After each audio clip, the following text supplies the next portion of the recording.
Hello, जय श्रीकृष्ण. कसे आहे सर्वजण? दंडवत प्रणाम. चला तर आज नवीन एकदा देवाचं दर्शन तुम्हाला दाखवत आहे. जय श्रीकृष्ण. चला, मग आमच्या इथे सकाळची देवपूजा वगैरे संपन्न झालेली आहे आणि इकडे मला थोडंसं बेडवरची चादर बदलून घ्यायची होती. ती चादर मी बदलून घेतली. 2-3 दिवस झाले तशीच होती. नंतर मकर संक्रांती म्हटलं तेव्हा बदलू एकदा. चला तर मग आता किचनमध्ये आल्यावर थोडंसं तेल नव्हतं, तेल काढून घेतलं. हे मशीनच्या सहाय्याने एकदम तेल व्यवस्थित निघते आणि सांडत पण नाही आहे.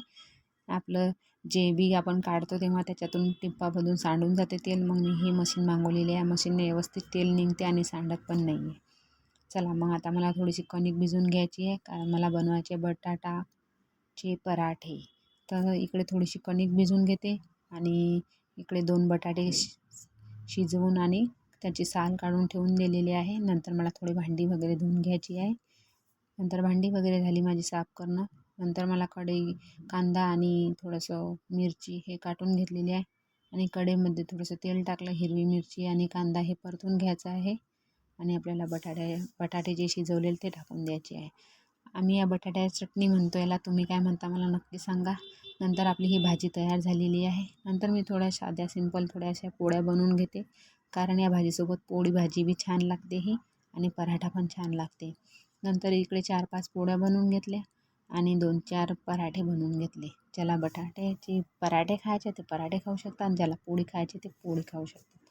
अशा प्रकारे भाजी बनवायचं काम पडत नाही. एकाच भाजीत 2 कार्यक्रम होऊन जातात. नंतर इकडे छानसे असे कमी आचेवर आपले पराठे भाजून घ्यायचे आहे. जास्त फास्टवर ठेवले की जळतात ते. नंतर मीडियम गॅसवर ठेवले की एकदम छान होतात आणि चवीला पण चांगले लागतात. नंतर ही मंडळी आमची कटिंग करायला जायला होती. यांची कटिंग करून आणली आज आणि याला असा टिक्का वगैरे, आंघोळ वगैरे झाली. असा टिक्का लावला. तो कल्ला करत होता, मला नाही कटिंग करायची, तरी त्याची कटिंग करून आणली. नंतर आता जेवणाचा टाईम झालेला आहे, जेवण करतो. कसा वाटला व्हिडिओ नक्की सांगा. आणि लोणचं आणि थोडीशी चटणी संग आम्ही खात असतो. नंतर मॅच बघत बघत आमचा आजचा दिवस असा जाणार आहे. कसा वाटला व्हिडिओ नक्की सांगा.